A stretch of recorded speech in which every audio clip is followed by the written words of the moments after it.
And we're also going to be covering Summer House Martha's Vineyard because, as you know, when we first started the season, we started with a reaction video. We've been watching ever since, so we want to get your live reactions as well in real time. Clearly, this is a work in progress because Ebony's trying to save me here. My poor microphone. Y'all on YouTube or y'all on Instagram, please join us on YouTube Live. All right. As soon as ooh, I think you got it. I got it? Yeah, I think you got it. Look at us. That's correct. Yeah. Oh, come on. You touched it today. It was perfect. It was perfect. We are professionals over here. Do not worry. I'm moving here. I'm moving. There's too much going on here. I don't know. There is a lot going on. This is intense. Yeah. All right. So here we go. We are going to talk about Brittney Griner and the Robin Roberts interview on 2020. All right. I think we're good. All right. Okay. So here's the deal. If you're on Instagram, I am going to say goodbye, but go to the link in my bio and hit the Comeback TV Presents YouTube Live, and you can join us over here. So thank you for joining me. Okay, YouTube, here's the deal. We're going to go through all of everything that we saw during this interview. Obviously, it was called Prisoner in Russia, Brittney Griner with Robin Roberts. So we learned some things about Brittney in the beginning. Brittney's 33 years old. She has a new book coming out called Coming Home, which obviously will detail a lot of the things that weren't necessarily talked about in this interview. But I'm also eager to hear more about her life before she became, a trending topic for being a, quote, prisoner in Russia. And Brittney says that home to her now means peace, which I can understand. Yeah. Exactly. That's relatable. Yes, exactly. So we start off, she's a 9-time WNBA All-Star, 2-time gold medalist. Ebony, you're far more well-versed when it comes to WNBA, women's sports. Yeah. So who was Brittney Griner to you before all of this? I remember being in college and seeing her in high school. And remember, she was 6'7" in high school, 6'8". I don't think she was fully 6'9" yet, but I just remember seeing the video and watching her dunk, and I was like, it was so effortless. And, it was just very, she stood out. She just stood out, and I'm like, this is going to be interesting to see where she goes. And then, obviously, in college, I'm a big women's college basketball fan, so watching her go to Baylor, and it was kind of weird when she was at Baylor, and she wrote, she talked about later on when she graduated, but, it kind of felt like she was, her personality was hidden. So, she was very limited. It felt like, in my opinion, it felt like she was very limited of what you saw in terms of her personality and, how her interviews were and structures like that. Obviously, we found out a lot about Baylor later. Just in general of how that program operated in men's football and women's basketball. So once she did graduate and she was able to have a voice, she used it. So, it's kind of cool to see her evolve like that. And, become a national champion and go ahead and go and play for Phoenix, and then just kind of seeing her come into her own and get comfortable in her skin, because it felt like a lot of times in college she was kind of there but wasn't super comfortable. Yeah. And so super cool to kind of see her do that. And then, she kind of, started her career and is a veteran in WNBA. So yeah, it was fun to watch her develop, not only as a player but as a person. Yeah, I mean, a few things stuck out to me about one, her size alone. Obviously she's now 6'9", but she talked about growing up and then not necessarily developing the same way that her peers did, and that her parents actually thought that she had a tumor on her pituitary gland, which I found to be interesting just personally, because I found out I do have a tumor on my pituitary gland. And I didn't realize that also would affect your development. So it kind of also made me feel led me to believe that that's something that may have happened during my adult life that formed. But she was like, I don't want to be a lab rat, just kind of let me be. And she became the first openly gay athlete that was endorsed by Nike. And then in 2019, she married Sherelle, who she met at Baylor. Yeah. So, I mean, when we start talking about Brittney Griner, the person, so many of these things were missing from the broader conversation over the course of the past 2 years. The humanity, the humanization of Brittney as a person Yeah. was really missing. So we learned that in 2022, she was home for a 1 week break from playing basketball in Russia. Now, a lot of this information is kind of new to us because so much of this went under the radar. When you heard that she was only home for 1 week and that she really was hesitant to return, what were your thoughts? I mean, it was one of those where like she kind of made it sound like, okay, like didn't really want to return. Things were kind of weird at that point. Even starting the day off was really off. So that was like, okay, like, you know, you always get that gut feeling of like, Yeah. ooh, especially like if I'm about to go somewhere, I'm like, ooh, like I don't know if I really want to do that. So hearing that was interesting. The 1 week off is like, well, you went back home from Russia for a week and came back. Yeah, That's 'cause she extremely missed quick her turnaround. family. Yeah, it's an extremely quick turnaround, and not knowing what was about to happen with Russia in the next couple weeks after Right.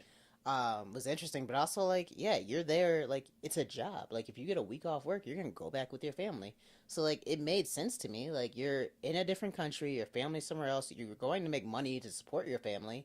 And yeah, I would go back for a couple days and then fly back. And, like, because I believe, if I remember correctly, that was around championship time for that team.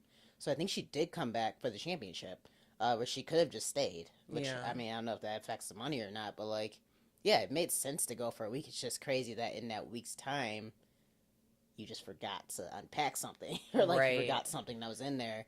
And how she explained it was, like, typically her wife packs for her. Like, Yeah. she doesn't pack. Well, I thought a couple things because first you hear she didn't want to return and she thought about not returning, but she felt like she needed to finish the job. Yeah. That she had made up her mind that this wasn't something she wanted to continue to do, but also just that feeling like anytime I can remember the moment, anytime something bad or life changing has happened in my life, I remember the moment that I heard that voice. Yeah. Like something was telling me that there was something wrong about this situation, and I ignored the voice or the gut instinct, and then something bad happened. Yeah. You know? And when I heard her say that, it was like such a sinking feeling because I've been in that situation more times than I'd care to even remember, where I'm like, I ignored this voice, I ignored this feeling, and it really was putting me on to something that I needed to pay attention to, you know? I think intuition is really real. So she's back for a week. She explains it's all about pay equity, that Russia is paying 5 times more than what her WNBA contract is. Yeah. And for people who are critical of the idea of her going to another country to make money for her family, we really have to think about, like, I always think about it in terms of like the NFL, an average NFL player. The average NFL contract is 3.3 years. So if you are financially savvy, or if you're thinking about things in terms of your future, then you want to make as much money as you possibly can while you possibly can, doing the thing that you're most professional at doing and capable of making money. And so there's a timeline for that. So people who are criticizing the idea that, oh, well, you know, she was making more money than I'm making. Okay, but this is a longevity standpoint. You know, like you might be making less money over the course of 40 years doing what you're doing. But when you're told like you have a finite amount of time as an athlete, you want to get as much money as you can. I'll say yes to that. I'll agree with you, King and Knight. Follow your gut always. Absolutely. I agree with you with that too. But also the part that like kind of I feel like was looked over was the fact that she said, we get there, we fly private, we stay in the nicest hotels, like we get treated well.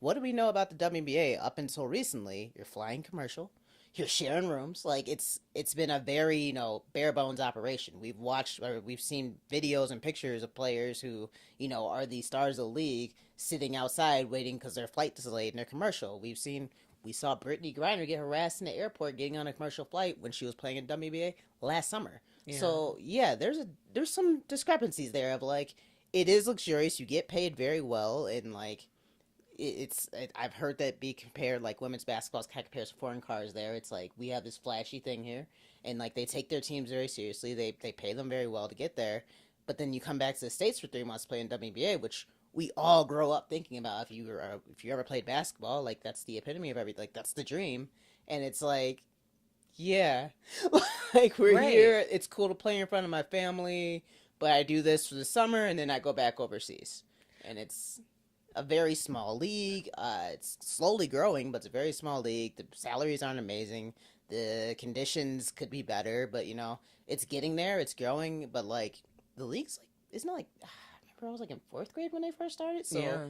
I don't know how old I am now, but like it's been around for a while where they can Yeah. be growing a little bit more. Well, before I get to the interesting juxtaposition, who else do we have other than Kenya in the chat? Uh, Hey, Kenya. we have Anthony Baldwin who Oh, says, "Scared hi. money don't make money." And ooh, who is that? Who is this tasty treat? And I don't know if he's talking about me or you. Oh my gosh. Okay. And All who right, else is in there? that's it so far. That's it Okay. so far. All right. If you are joining us right now, then make sure that you give us a holler. Let us know your thoughts. I just wanted to bring up the interesting juxtaposition of conversation because obviously this past year, everyone was watching the WNBA draft. Caitlin Clark Yeah, is a huge phenomenon in the WNBA. And people were appalled that she was only making, what, $78,000 a year. And there were, in terms of her WNBA contract, yeah. now obviously Caitlin is going to and has gotten Has endorsements, but in terms of that contract, people were, why is the WNBA not making more? But if you remember, just a couple years before, there was a lot of criticism for Brittney Griner for going to Russia in order to make the money. So I just want people to keep that same energy for everyone. But so she talks about the pay discrepancy. She talks about being treated as a superstar in Russia. And she goes back on February 15th, 2020. So she talked about she overslept.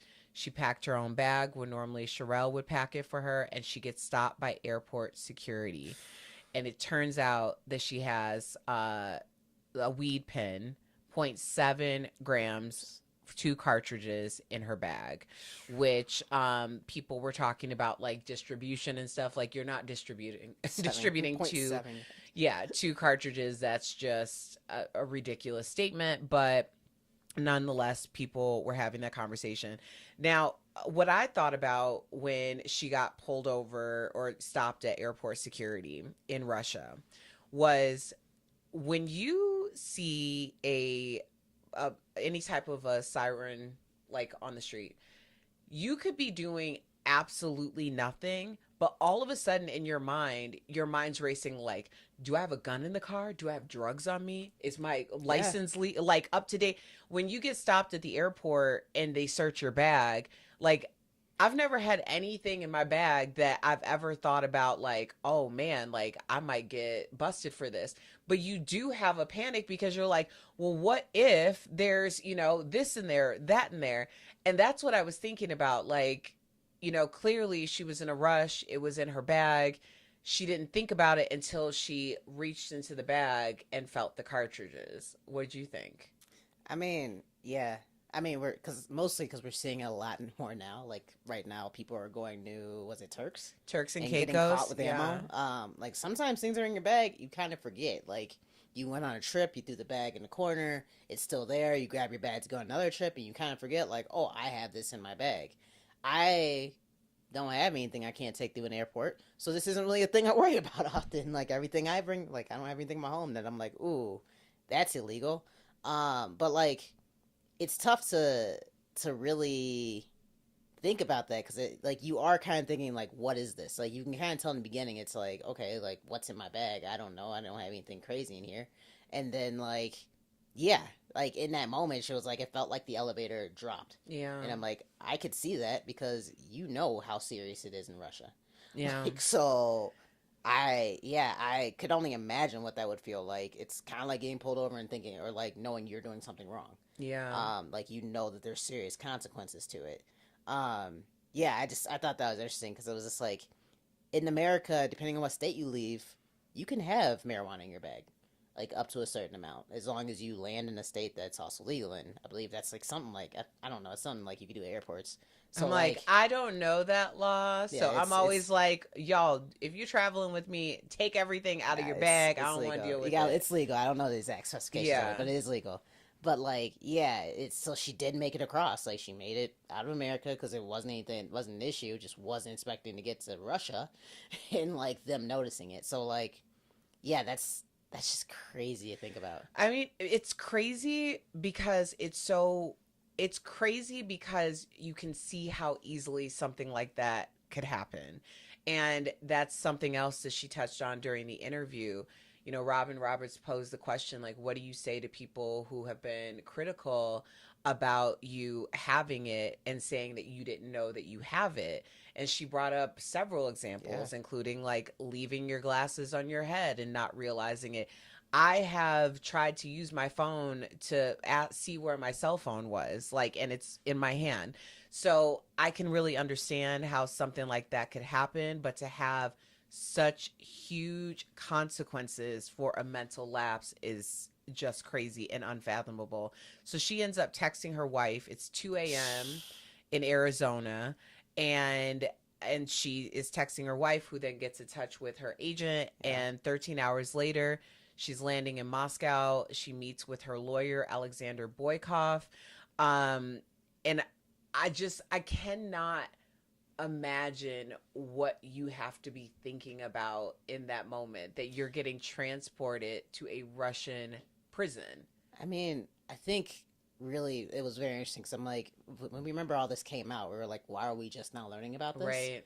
I think it really was interesting the timing of all this happening Yeah. because she was going to Russia to go play. She's consistently been in Russia. She's done nothing but good in Russia. Like, so the timing of it was really like, if you're gonna make that mistake, because there was a small chance. I think they were really hinting at it. That like, there was a small chance they thought they were gonna kind of be like, hey, let's just push this under. Don't worry about it and go back and like play the game and leave. Yeah. So I think that was like kind of. I feel like in the beginning that was kind of a mindset of like, okay, there might be like a slap on the wrist or something. Yeah. Like it might be under radar. But I'm like, and it might have been had it happened a year or two before. But like the fact of the timing that it happened right before Russia decided to invade Ukraine, and then like now the U.S. is kind of sitting there condemning their actions, and it's like now you're a bargaining chip. Like, and it was just a terrible time. Yeah, I mean, we'll get to that because she describes being locked in a 7x7 room, and there was a hole in the ground for a toilet. She had to use a t-shirt to clean herself. So we're talking about serious violations of like humanitarian, just issues in general. And she talked about has she gotten through the guilt of letting people down? And she says no, that it's her fault, which I found to be so incredibly interesting because for everyone who had said, like, this is her fault, she has never not tried to take accountability for her actions at all. So much to what you were talking about earlier, Ebony, her inner circle was advised to stay quiet. But then February 22nd, Russia invaded Ukraine. Now, I obviously do a daytime talk show. We are talking about trending and breaking news. So I had already talked about Brittney Griner being in Russia because at that point, Russian media had already started to like, there was indications that this is what was happening, but it was still very much on the hush hush. I don't even know if at the time I heard it from like a news source or I heard it from like an inner circle type source. Yeah. But when Russia invaded Ukraine, I just thought she was obviously it's a horrible thing. So many people have suffered and lost their lives. I immediately thought about her like, I don't know if she's ever going to make it home. Yeah. Yeah.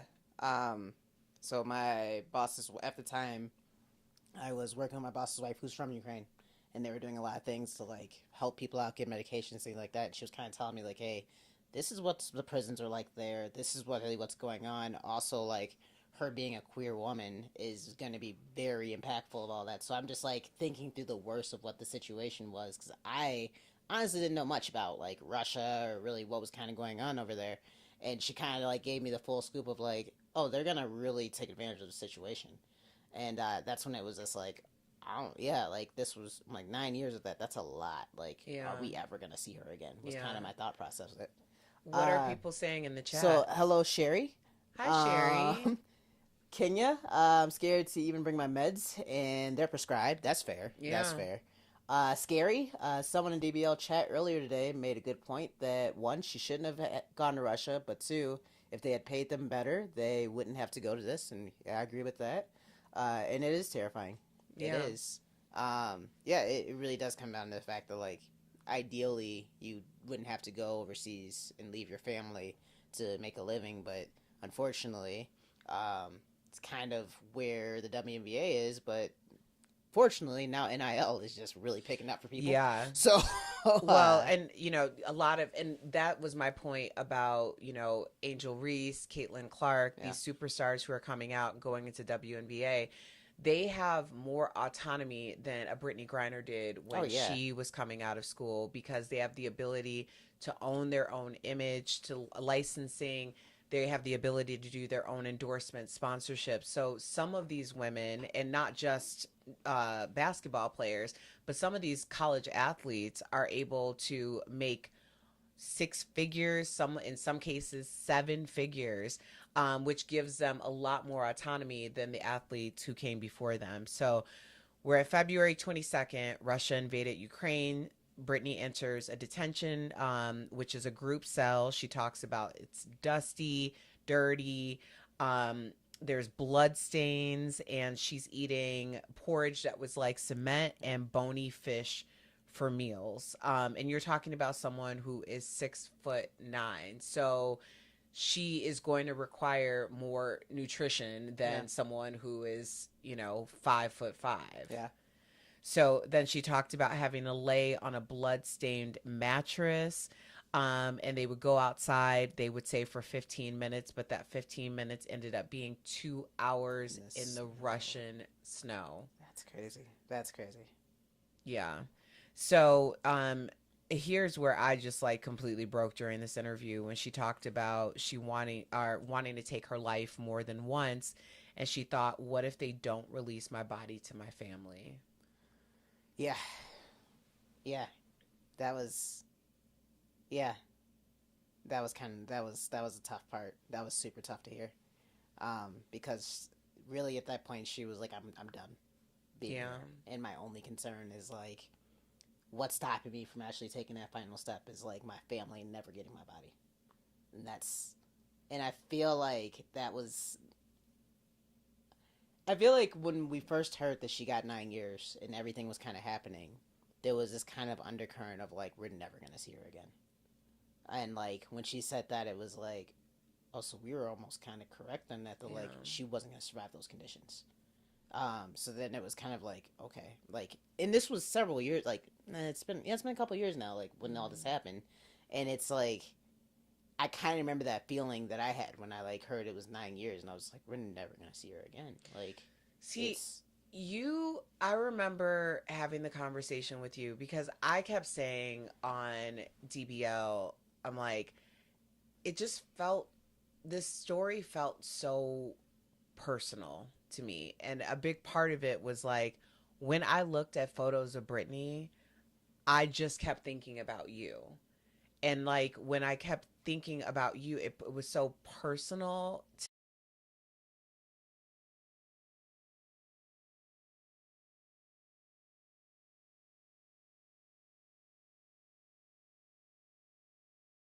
Dropped out for a second.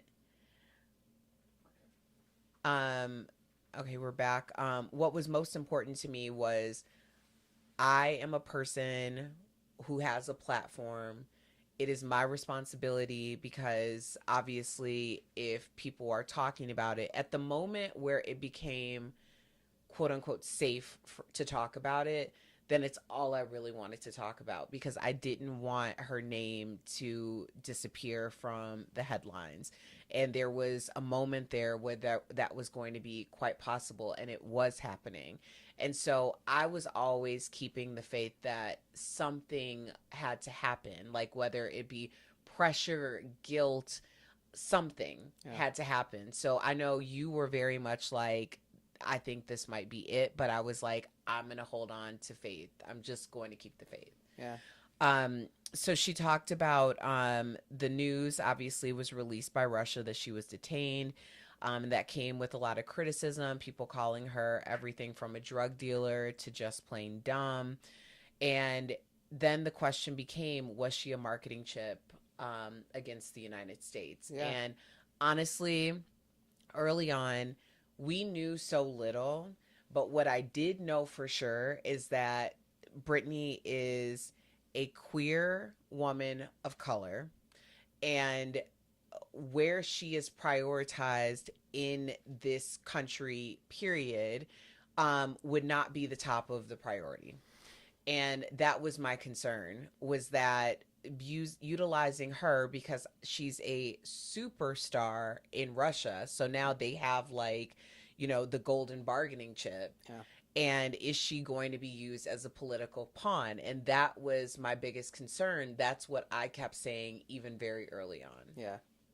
Yeah. Nah, I think that was kind of the thought early on when it, like, you know, obviously Russia invaded, and it was kind of like, okay, are they going to be able to get her out? But like, yeah, what's going to happen to get her out now? Yeah. Because remember, people were coming out being very vocal against Russia too. So it wasn't like there was a friendly alliance there. Like, Right. okay, we'll deal with this. We'll swap. Like, da-da-da. It was very... I felt like everything was very planned. It's a kind of... To this day, it still feels calculated. Yeah. Like, I understand that she made a mistake and that, you know, that mistake cost her her freedom for almost a year. But it still felt like a calculated move. Like, would those it felt to me, and I'm entitled to my feeling, I felt like it was calculated. How are people, or what are people saying on the chat? We have Kenya. Oh my god, this torture. She didn't deserve that. People have done way worse and nothing happened. So sad. That could be said everywhere in the world. Yeah, yeah. But, you know, for as much as we've talked about, and she referred to all of the naysayers and criticism that she received, what ended up happening was the hashtag #WeAreBG campaign. I know you and I were active in that campaign. Just the amplification of Brittney, her story, her voice, and her face. I remember going to a playoff game. It was Warriors Nuggets. Yeah. You wore your Brittney Griner shirt.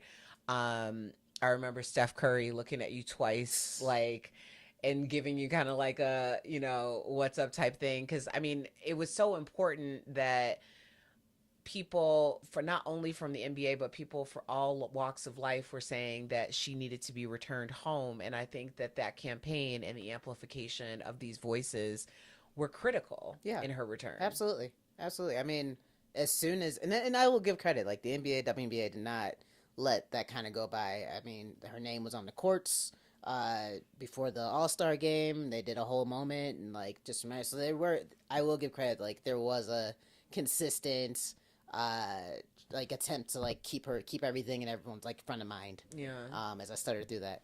But yeah, it was a really weird time. It felt like that. Yeah. Like, well, she said it felt like her own funeral. Yeah. It really.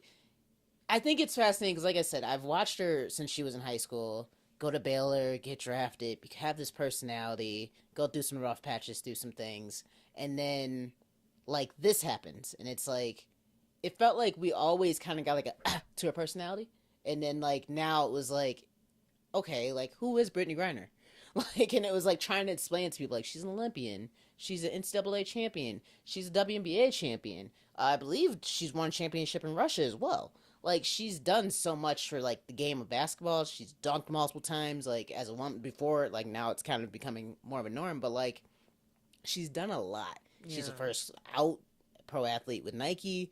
She's done a lot, and it just kind of felt like there was a moment where, like, if you didn't follow sports, you didn't know who she was. Yeah. So then it was kind of watching people who, like, were kind of on the outskirts of it be like, wait, who is this? What's going on? And I did feel like in the very beginning, it was that very heavy, like, what a dumb athlete. Yeah. And, like, that's all people were hearing and not understanding, like, okay, you think this is a dumb athlete, but like, why are we not paying attention to the fact that like now this athlete's over here for 9 years, like is going through intense conditions, is 6'9". Yeah. So like they're not making beds that are going to be able to let her fit. And it's like and is a queer black or queer woman of color. Yeah. So like there's so much that goes on once you can kind of get past. People are always going to be like, well, that's what you deserve. You don't want to like don't do the time, don't do the crime, all that crap.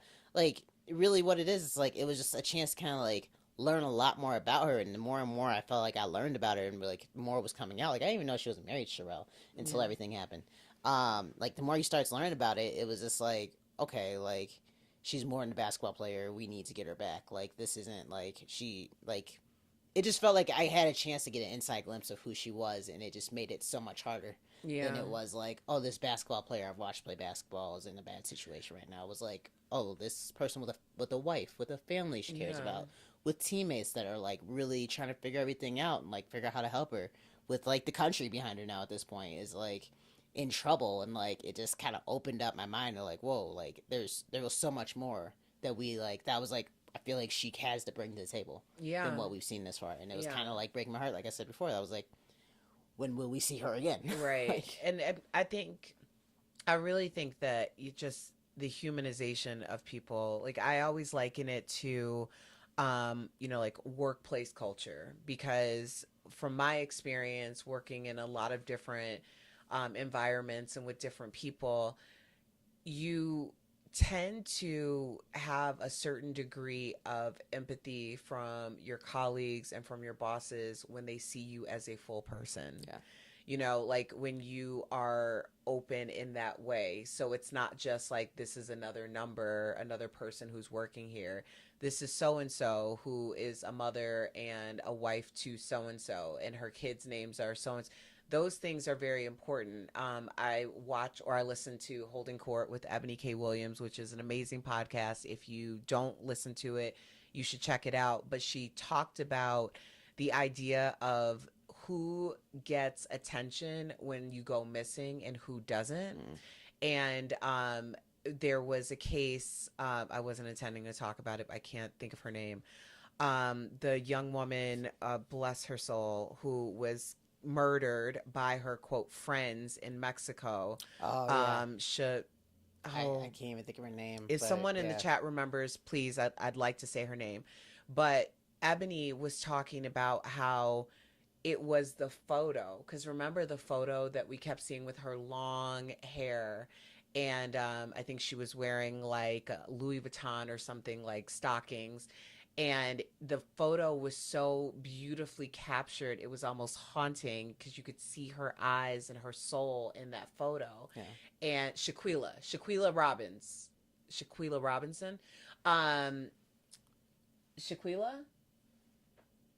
Shaquilla Robinson, yes.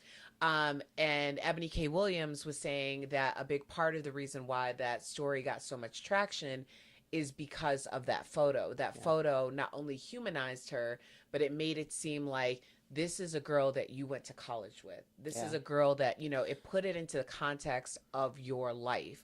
And that's what the Brittney Griner story, did. It put it into context of my life. And when we get those moments and the ability to empathize with people, then we see them as fully human. So we go back to the interview. She had 134 days into the detainment. She goes to trial. She is carted out in handcuffs. She said excessive force is shown. She pled guilty to take ownership of what happened, and she publicly apologized. And then she hears 9 years, which she knew what the number 9 was in Russian because she learned the numbers. And she's placed on a train for 6 to 8 days heading to IK2, which is one of the worst prisons in Russia. Yeah. So this isn't like some cushiony train, and that you're being taken for a week into the depths of Russia in a place I'm sure that she's never been in before. Her job, she had a job in the prison. It was to cut fabric for the military uniforms, which is just like such an insane juxtaposition. She was with 50 to 60 other women. They shared 3 toilets. And then she talked about cutting her locks. I remember the day that we heard that she cut her locks. She said it was because there were spiders building nests over her head and her hair was freezing because of the sub-zero temperatures. Yeah. Yeah. I just remember the picture when like she was released and seeing it and just feeling like that's as someone who grows locks, obviously, and like similar hairstyle, 2-strand, the whole nine. It's a journey, and it's something that like, and she started that journey, I believe, in college, where she started the locks journey. So I honestly, low key was my inspiration. I was like, I think I'm gonna get locks. Like I was like, I kind of watched her rock it, and I was like, oh, that works. Okay, that's cool. Like I might actually start my lock journey. So I remember having like a very like kind of nauseous feeling when I saw that picture because it was like that's how we knew her. And like she cut the locks, and I'm like, I can only imagine like people cut locks when they go through a time of transition. And I'm like, in her mind, cut those locks meant to like, this is my situation now. This is a transition, and like, I have to learn how to move forward. So I need to cut these because this is the way I can survive in this situation. And it was just like, and that was her transformation. Where essentially, I felt like by cutting it, it was like kind of giving in to like what the situation was and just being ready to be prepared for 9 years. So it was like very upsetting because I'm like, that was such a big part of her identity. Yeah. And I feel like, I don't know how to explain it, but like, she started getting the locks in, and you can kind of see her confidence pop a little bit. She started, like, it was like, she was getting more personality with the locks. So, like, in college, she, like, started off very short hair. Not short hair, but, like, kind of pulled back. I remember by the time she hit her senior year, she was starting to rock, like, braids. I don't know if she was fully on the lock journey yet. I know by the time she got to the Mercury in Phoenix, she was wearing the locks, and then, like, the tattoos started coming out. She just had a little bit of swag with it, where I was like, okay, like, I'm happy for you. Like, you look happy in your life. Like, you look like you're comfortable in your own skin now, because I always felt very uncomfortable in college. And, like, it just looked like she was just kind of in her own swag, in her own flow, had her own thing going. And I was like, okay, I'm even digging the style. Like, okay, like, all right, Brittney Griner might be, like, up there with Ellen. I'm like, ooh, I'm going to look up for style. Um, so then, like, seeing that was just, like, it almost felt like it was, like, taking away that personality and that presence. So it just kind of hurt just because I watched her for so long and just kind of saw that transition, the personality transition, where it just felt like it was kind of like back at Baylor again and like hiding things and like just kind of like trying to survive and understanding what your situation is. Yeah. So yeah, that was an interesting moment in there when she talked about cutting locks. Any comments on the chat about that? Not about the locks. Okay.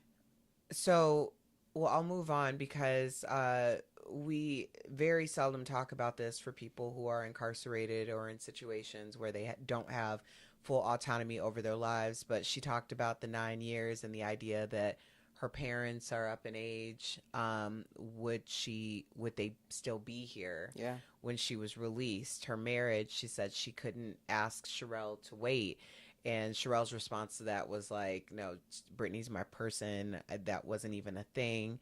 But the United States were working behind the scenes to do a prisoner trade for her and Paul Whelan. Yeah. So Paul Whelan is still detained in Russia. Obviously, as a vet, he was a Marine. I believe it was Marine. Yeah. Yes. People had feelings about Brittney being released, and he wasn't. But 287 days, she receives a note that says she's headed home. She had to write a letter to Putin asking for forgiveness and thank him for his great leadership. She says she didn't want to do it, but obviously she was going to do whatever it was to get out. Yeah. Then she talks about the photos. So the photos were interesting because these photos were released, and it really did make her experience in the prison kind of look like a summer camp. Yeah. And we learned during this interview that these photos were staged, propaganda photos, in order to make it look like she was in different conditions, but also that she had been reformed by the Russian prison system. Yeah. Yeah.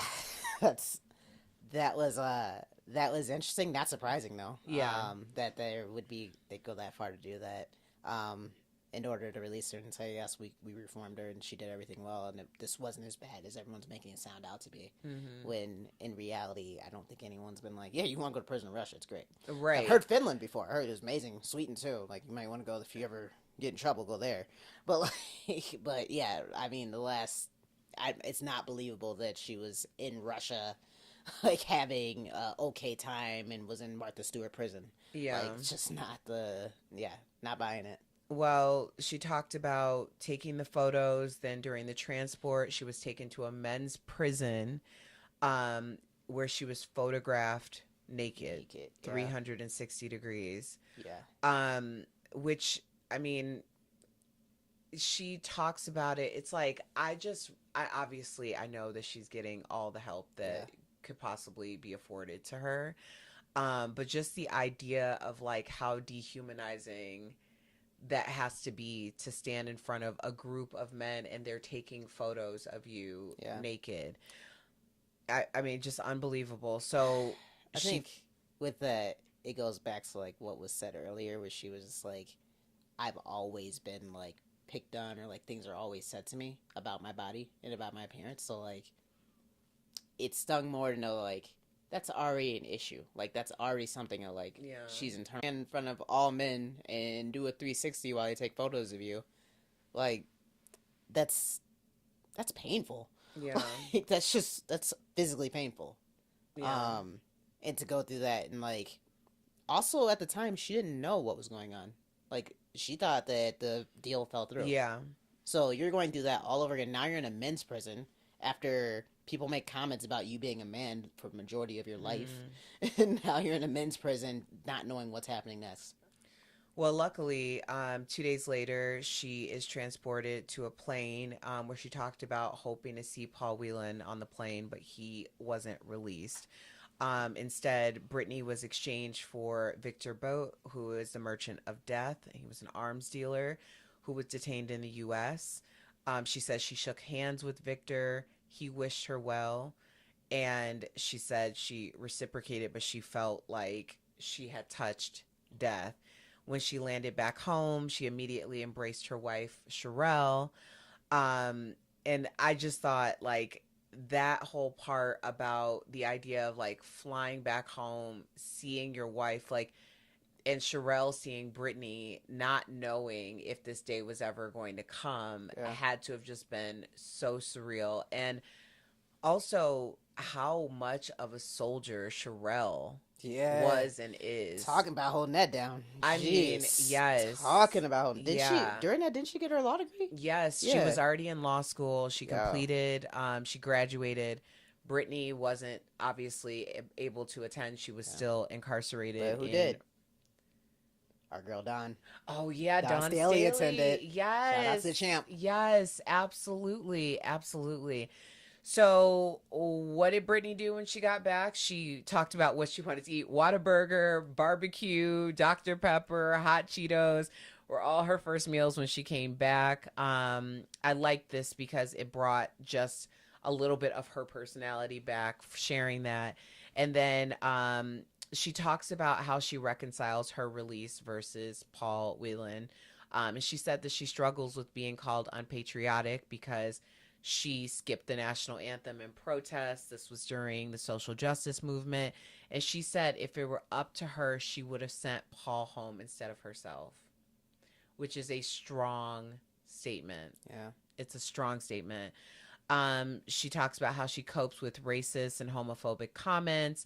And she just talks about leaning on her village because they know who she is. She returned to the court 6 months later. And she says she will only play overseas at the Olympics in Paris, which of course is this summer. So we're looking forward to seeing her and also seeing her reception, because I really do think that it'll be a positive one. Yeah. Yeah. Happy she's back. Yeah. Definitely happy she's back. But yeah, she's been quiet, which obviously, like, you know, that's a very traumatic thing that, like, you need to process. You don't need to be in front of camera talking about it all the time. And answering questions and all that. And it's been cool because she's just been on the court doing what she does best. Mm-hmm. And traveling, and, you know, her cousin saw her, has a picture with her. Davina saw a picture. So that was all great. But yeah, it's that was just such an interesting time because it was the timing of it being like, post-COVID, or not post-COVID, but like kind of exiting out of the COVID era. We were kind of getting like some type of equality thing. Like so much was going on, and then when that happened, it just kind of like it felt like things stood still for a second. Yeah. And it was like, what's gonna happen? And I think it was like, I don't know. For me, it just felt very, very, very close because it was someone I'd followed for so long, and I was like kind of like known about her since she was 17. I remember when she won the championship. It was in Denver. They won that year in Denver. I think it was like 2011, Baylor. But yeah, it was so close. It was like I followed you, and I'm like, it's almost like watching. I would say like a LeBron James, maybe like Carmelo Anthony. Like you're like seeing him through, and then like something happens abroad, and you're just like, whoa, or something happens that traumatic where you're just like, whoa, okay, what's going on here? And then I think there was that part of me that I identified with like, oh, queer black woman with dreads. Yeah. Well, no, I mean, every time I saw a picture of her, I cried. Every single time. Today, talking about it, talking about the interview on the talk show, I cried. Like, it's just, there's something about this story that just hits so incredibly close. I really think it's my connection with you, like you being my sister. I know how much, you have celebrated her and followed her career. It felt really close. So, in concluding the interview, Brittney opens up her bags for the first time from the Russian prison. She brought out her custom long pants because one of the other incarcerated women made her custom pants because the pants weren't long enough, which kind of gave me a little bit of like a sigh of relief that at least she had someone looking out for her, in some capacity. She had her Bible. She got a message from her attorney, Alex, who she became very close with. And she talks about continuing to bring awareness to other Americans detained abroad. Obviously, Paul Whelan, we know his name because of Brittney Griner, and she is making an effort, her and her wife Sherelle, to continue to put these names out there so that we can get every American home. And then the good news, to sum the whole thing up, she and Sherelle are expecting a child soon, and you can get Brittney's book, Coming Home. It'll be available on May 7th. So are there any other thoughts on this interview from the chat? Just Kenya again. Thank you, Kenya, we appreciate you for sticking around with us. Yeah. Just, oh my God, that's so dehumanizing. I don't think she'll ever be able to be the same. This is crazy. I mean, yeah, that's definitely gonna change you. Yeah. Like, that's a really traumatic event. So I don't think she's gonna be the same person she was before all that happened. Yeah, but I mean, I was just excited to see her, obviously back home, being able to tell her story. Yeah. I'm very interested in her memoir, which comes out again on May 7th. So check out Coming Home. Okay, so we are going to do a slight shift because we need some levity. That was heavy. In this live. Very heavy. That was okay. Heavy. I was not ready for that. So I'm super grateful to be able to talk about Brittney Griner. We are going to switch gears to Summer House Martha's Vineyard. Okay. Now, Ebony and I covered Summer House Martha's Vineyard when it first premiered for season 2. You've been gone, I've been gone. So I just thought that I would go through each cast member and kind of pull out something from the season that we can kind of riff on. So we'll start with Noelle. This is something you pointed out in episode 1, actually. Noelle said, if you fly sloppy, you are sloppy. And you had a visceral reaction to that. Why? I mean, because I have a couple reactions to that. Okay, if you fly sloppy, as someone who used to fly really sloppy, like, things are a little different. Like, you get treated a little bit differently when you fly sloppy. Like, this isn't something you're used to. Also, I'm someone who flies a lot, so I get my upgrades, and I'm trying to fit in first class. I'm trying to, network, do my thing. But, like, yeah, I believe that, like, when you show up, you meet people on flights. It's just a networking opportunity, honestly. Mm-hmm. Like, I've flown with basketball shorts and a t-shirt and just had very, like, whatevers. And I've flown, like, very much dressed up business casual when I used to fly a lot for work. And it was like, oh, so what do you do? And there was like conversations. And then like, you got lounge access. You want to be in the lounge? I've been sloppy in the lounge where they're just like, what are you doing here? I've been in the lounge. We're like, how can I help you? Yeah. It's like showing up to a restaurant in basketball shorts versus showing up in like proper attire, like somewhat formal. It's just the reaction you're going to get is going to be different. I agree. I am more of a dress up to go to the airport person. Like, I generally will be dressed up. I, most of the time, will be wearing heels, which people think that I'm crazy for. But it really is interesting when you board a plane and you're dressed up, because essentially what a lot of the flight attendants are saying is like, thank you for dressing, for first of all, getting dressed, because a lot of people are just like on the plane in their pajamas. But like, thank you for getting dressed and showing up like presentable for my work, which I'm like, I'm happy to do that. Like, I enjoy getting dressed up to get on a plane. And I do notice a difference if something happens. It's a cheat code. Yeah. Like, I've gotten on a plane, like, because I've come from meetings, just gotten on the plane, had on, like, the dress shirt, the whole nine. Like, everything's there. And I've been upgraded without even upgrade. Like, just come on over. Like, and I've told you this. Like, I have my little cheat code. I'm not going to give it out so everyone else follows it. But I strategically sit somewhere where, like, if it's empty and I'm nice and I come in, I make those conversations in the very beginning. And they're like, oh, there's it. Just come on up here. I'm like, oh, okay. All right. Yeah. No problem. Thank you. I had my own, but at the time I also was flying so much. I had my own crew. Like, I knew where they're coming back. Shout out from Bobby from Chicago. It was lit and United. So yeah, it really is. Like, first off, flight attendants are not your servers.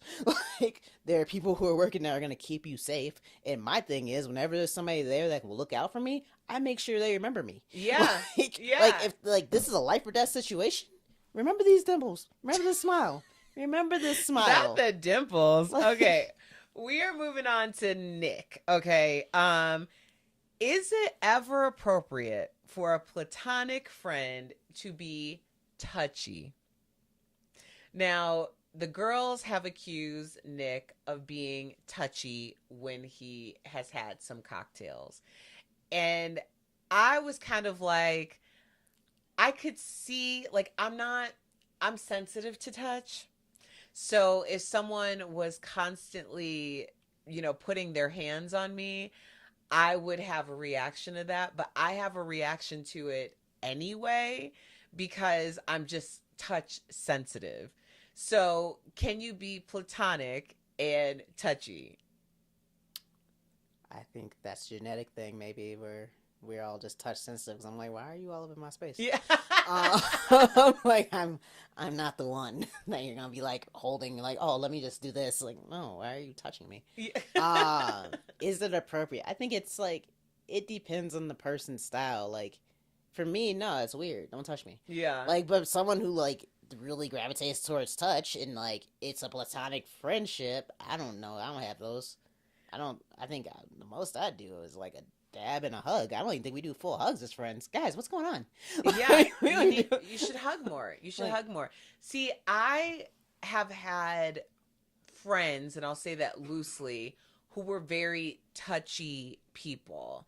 And I would find myself like basically ending up in corners because I'm keep trying to scoot away. Like, it's one thing if somebody puts their arm on your shoulder or something and then they remove it. But some people are just so overly comfortable that they don't have physical boundaries, and that makes me uncomfortable. So I do appreciate that at least the girls were honest with Nick and let him know that he's just a little too touchy, especially for someone who has a girlfriend. That's a bit inappropriate. Did it in such an awkward way too. Like, so like, y'all find me like weird when I'm touching you?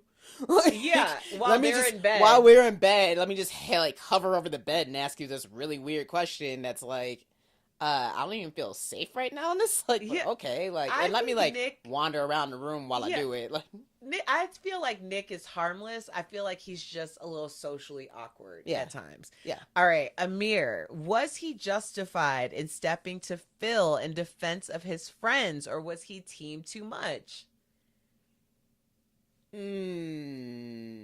Stepping to Phil. That was last season, wasn't it? No, that happened this season at the Preston's cocktail party. So Amir is like, because Amir stepped to Phil last year when Phil was like drunk and out of control. but he seemed to want to continue to like go after him. Like, I'm not a fan of bullies, which, like, I mean, great. Like, no one should really be a fan of bullies. But the way that he approached Phil, like, was it putting on for the cameras, or do you think that he was like solid in his stance? I think because it was Preston's barbecue and what Preston expressed to Amir before, I think Amir was trying to protect Preston in that moment. So I think part of it was like Preston made the comment of like, I didn't appreciate it. Like, Yeah. don't call me soft. Like, da da da. Like, as a gay man, don't call me soft. Like, I know what you're trying to get at. Like, I felt like, and he was very upset about it. Yeah. So I feel, and he told Amir that, and I feel like Amir took that out and of like, I'm gonna protect my friend. So, like, I'm going to come to you, and, like, I'm not even going to let you have the chance to, like, disrespect my friend again. Yeah, and I appreciate that. Actually, we're going to skip to Preston then, because he had a very emotional reaction to Phil's possible return. And he said he wishes that he wasn't the only gay person in the house. Yeah.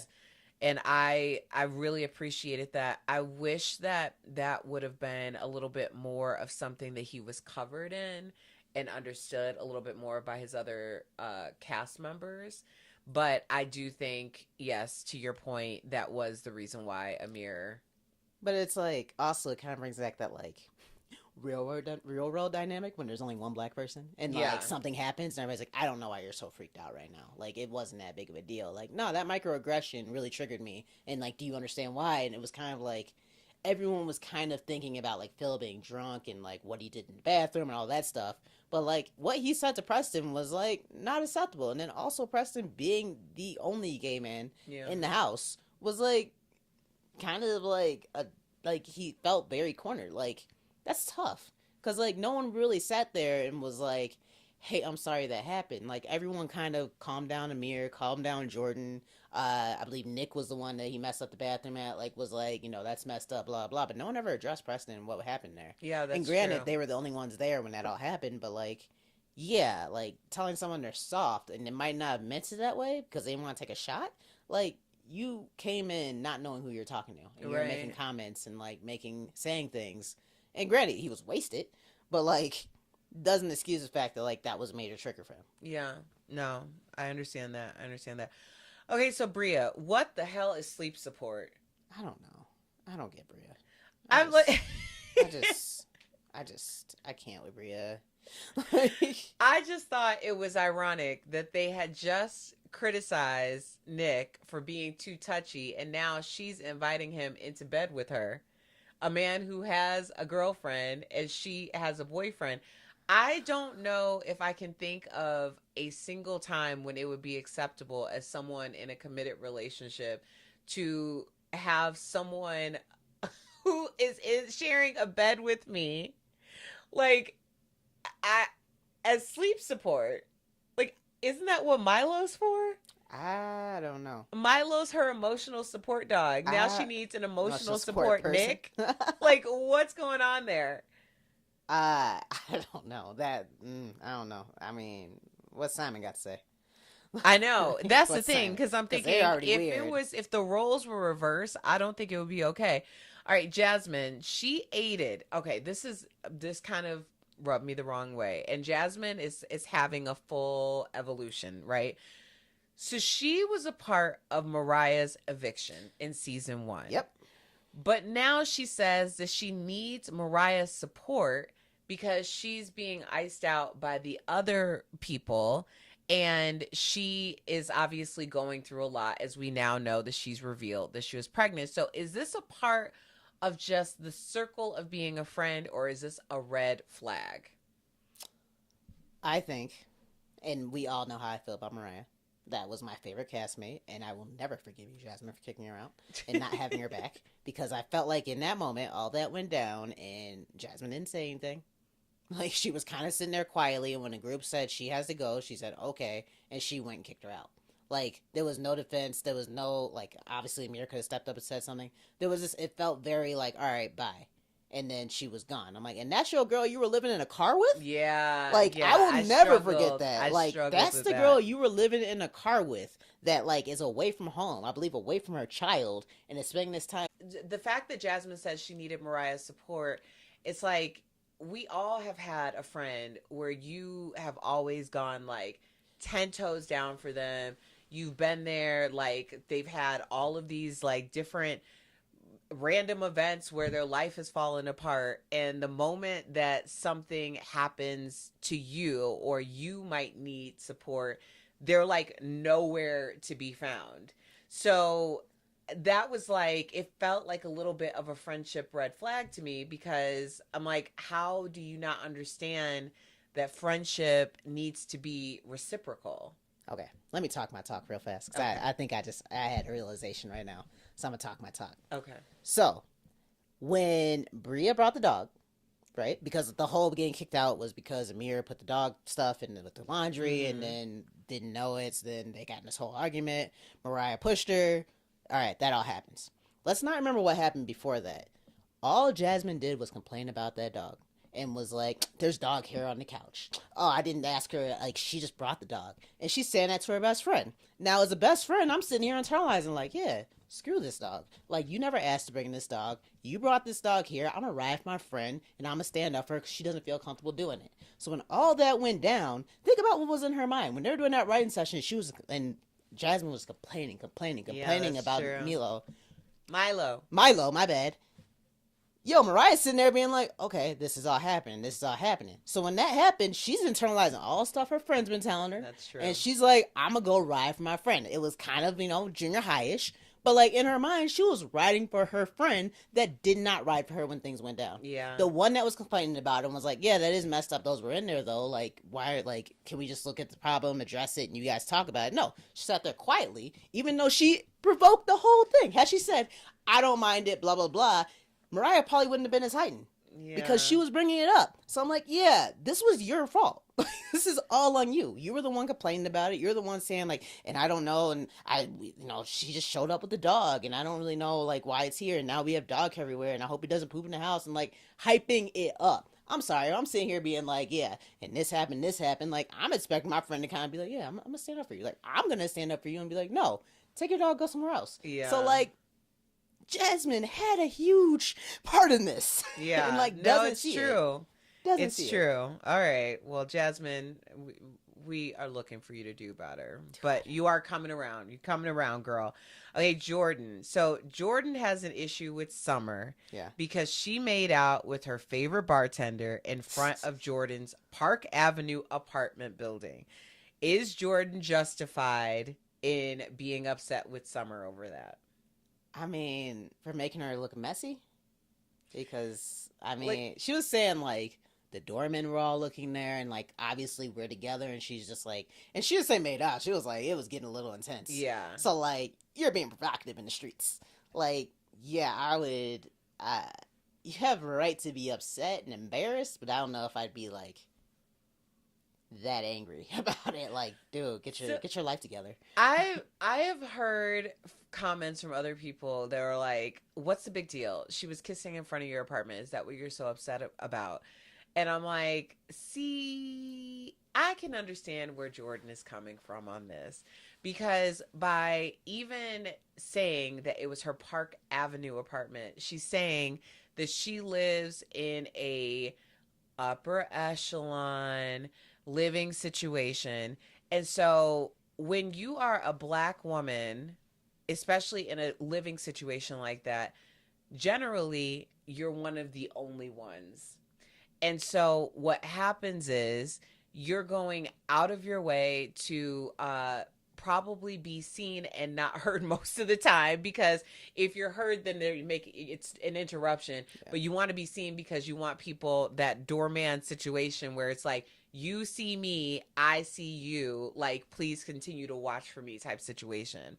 And I kind of understood what she was saying, that she didn't appreciate her being so provocative in front of that building, because she wants to make sure that people don't think that she's living in that building because of nefarious resources, because that's already a label that is tagged on us in situations like that anyway. Yeah. So I did understand it. I can understand why other people don't understand it, because it's not automatically assumed that if you're a Black woman living alone in a certain type of a building, that you must have a sugar daddy or be a woman who is in the sex industry or any of these other things. And so, and there's nothing wrong if you have a sugar daddy or you work in the sex industry. I do not shame.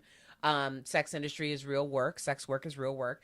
But when you're trying to live in a certain way and then somebody comes in and they're only visiting and kind of putting an image out there, it can also be detrimental to your safety. So I would say that I understand what Jasmine was or Jordan was saying. Yeah, I can see that point of view. I Yeah. didn't really think. I was like, I don't know, no one. I don't know. Yeah. I don't live anywhere nice. No, I've never lived in a nice building. How would Your you know? place is nice. Your place Yeah, is nice. and one of the only black people there. So yeah, all right. Yeah, fair. yeah. Fair. See. All right, Shanice. Okay. Is it a flex that you only date quote ballers and not 9-to-5ers if you aren't financially benefiting from said ballers? Because she's definitely struggling financially. She talked about the fact that she couldn't afford clothes. Yeah. So is that a flex? Period. And would you admit that if you also are saying pretty much in the same breath that you can't afford clothes? Shanice is interesting. That's cool. You pull ballers, and it's not substantial in any way. Perhaps grow up a little bit and check out the 9-to-5ers. Like, there might be a little bit more stability there. But I mean, also if you're in that phase of your life where you're like, hey, I like the lifestyle, I don't need this, I'm here for a good time, not a long term, go for it. Do you. You young. Do you. But also, girl, you can't be bragging about dating ballers and then you ain't got a purse? You ain't got a purse? What? Just pants, child. Get the purse. Like, even if 10 years from now it's gonna be beat up and you're gonna be talking about how you dated a baller, get the purse. Have the memories, okay? Get some tickets. Let me put y'all on game. Ebony put you on game earlier. Let me put you on game, okay?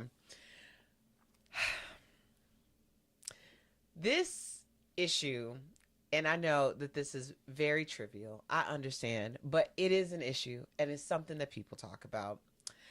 So for me personally, I very rarely purchase luxury bags brand new. A couple of them maybe because it was something very specific, it was something that I wanted. But I don't purchase luxury bags brand new. And the reason why is a couple reasons.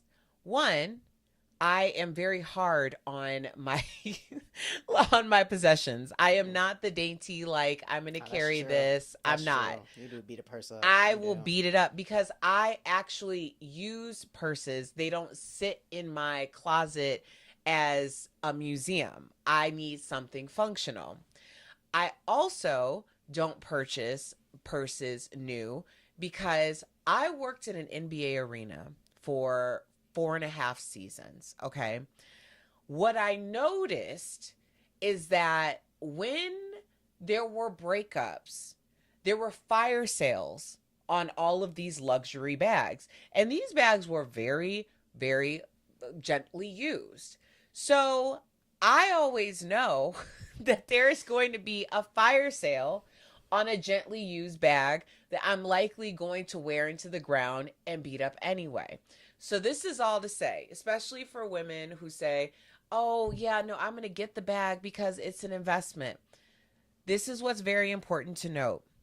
If you are going to get luxury items as investments, they only retain their value as investments if you can afford to hold on to them. So I just want to throw that out there because if you can't afford to hold on to it, then there are pariahs like myself who's going to take that bag off your hands for 25% of the actual retail value price. And that is the game of the day. Okay, so let's go to Summer. Why would you encourage your friend to try to date or hook up with an ex-hookup if you're not really over them? Like Summer tried to tell Noelle to talk to Alex. Why? Because she was trying to act like she didn't care anymore and was like, even though she said what she said at dinner, just trying to act like it was no big deal. She was over it. He's just an F-boy. I'm not worried about him. And she was trying to hide her feelings. I just feel like she has a tendency to self-sabotage. Yeah. And clearly she admitted that she's going through a lot. And it's manifesting, especially when she drinks. But I had this situation happen to me long time ago. Let's get some tea.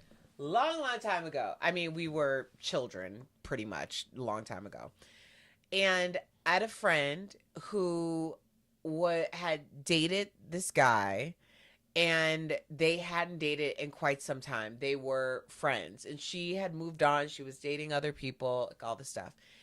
And I had never even thought of dating this guy or trying to like talk to him or anything like that, because they were together at one point.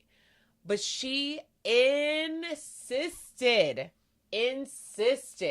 like, oh, we had a conversation. He was talking about you. And then I started to think like, oh, well, you know, that's nice. And they were like we were all friends. And so it was like one of those things where I'm like, I mean, I think he's a nice guy, like, but you guys dated, and then it became this whole thing. And she was like, oh, I don't know why you just won't go out with him. And she so insisted that I went out with him. And then all hell broke loose. And then all of a sudden, I couldn't speak to anybody in our group.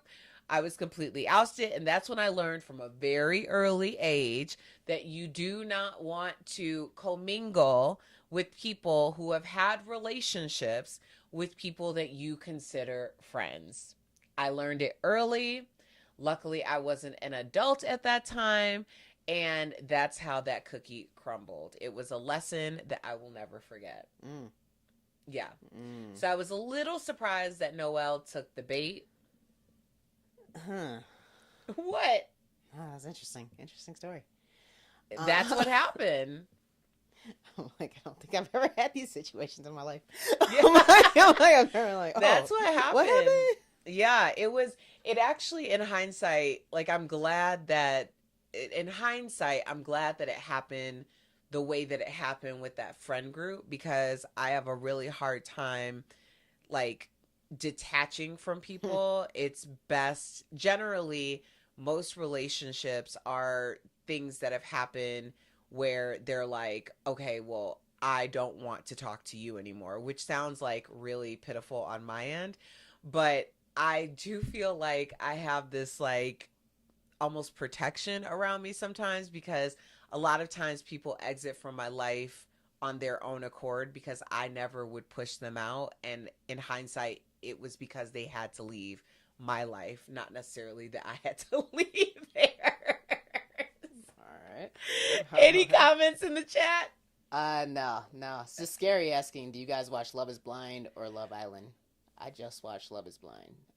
Never watched Love Island. Yeah, I love Love is Blind. Love is Blind is currently filming in Denver. Yay. I am super excited to see this season, and also hopefully get some of the cast members on DBL. So stay tuned for that. Yeah. Yep, that was pretty much it. Okay. Who was that? Scary. Thank you for watching. All right, we're going to wrap up with, you know what? I think it's best that we wrap up with Natalie, because Natalie is a new addition to the cast. Natalie is Preston's girlfriend, Amir's girlfriend. Now, we were introduced to Natalie through Amir's narrative that Natalie comes off as a little crazy. Amir has said several times that if he does this, then Natalie is going to castrate him. If he does that, then Natalie is going to break up with him. It's always these extreme things about Natalie. So we meet Natalie. My question is, why would you tell your boyfriend's friends that you are professionally more successful than him? So if you haven't seen it, what happens is Natalie is describing her profession, which is she is a realtor. She talks about how Amir is now on her team as a realtor, but Amir is new to real estate. Natalie has a little bit more time under her belt. I'm not going to assume that it's much more time because I think these people are like in their 20s. Yeah, I'm like, all right. So a couple months? Okay. Right. But when Amir is explaining and Natalie's explaining the situation, she actually takes the time and pauses down to say to Amir in front of his friends, well, Amir does like basically common folks houses, and I do houses that are 2 million or over. So basically what Amir makes in a year, I make in a month. How did you feel about that piece of information that Natalie shared with us? Sound like you need a Sherelle in your life to hold you down, homie. You need a Sherelle, Amir. Yeah. Yeah, that's, I mean, first off, I don't ever think in any setting discussing your financial status, first off, is always shady to me. When, like, I'm in a setting and someone feels a need to call out a financial status of, like, themselves or themselves versus someone else, that's usually a red flag to me of, like, are you really that? Because, like, I don't know why you tell me that. Like, why is that so important that you tell me that? But also, like, why? Why would you say that? Like, why do you feel a need to be like, okay, like, and maybe it was, like, a overcompensating moment of, like, oh, I have this guy who's on TV and da-da-da, so I need to, like, make sure that I look just as good.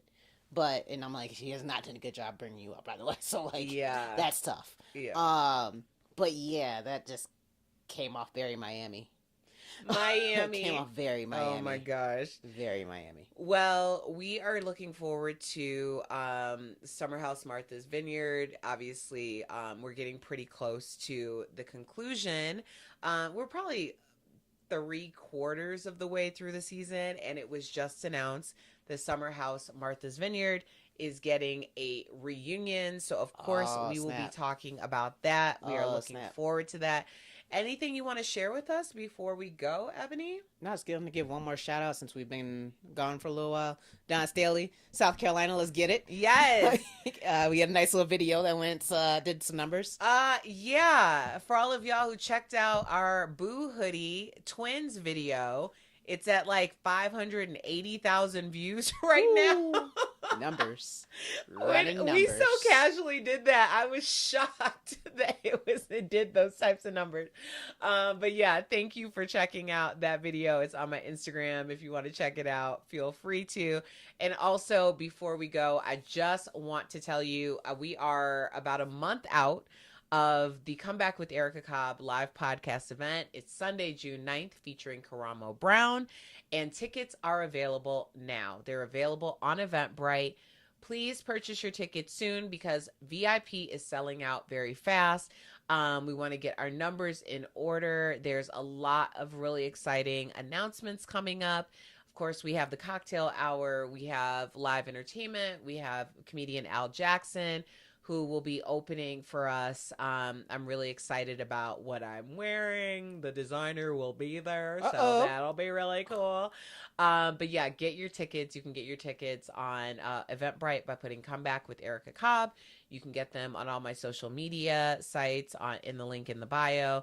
So we want to see you on Sunday, June 9th at 3:30 in Denver. And I think... Before we go, I got one more moment. Talked to Mom the other day, and I was like, what are you doing? And she goes, I'm watching Queer Eye. And I was like, okay. And she's like, yeah, I just love Karamo.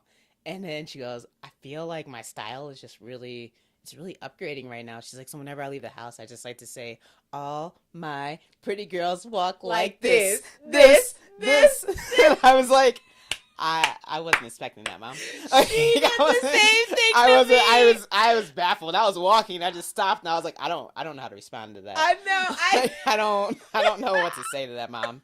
But hey, Mom, you're probably one of the people watching right now. But that threw me off for a couple days. Oh my gosh. Yes, Mom. Pretty girls walk like this, and that's exactly the way that you should walk, pretty girl. Well, Ebony, it's been real. I think next week we have to take a pause. All right. But we will be back the following week. We'll probably touch on Summer House Martha's Vineyard, but we'll be back with trending topics. So check us out 2 weeks from today. Let's go. Thanks for joining us. And you can get everything on comeback.tv. And you can always follow me on all social media at Erica Cobb or TikTok at I am Erica Cobb. Until next time.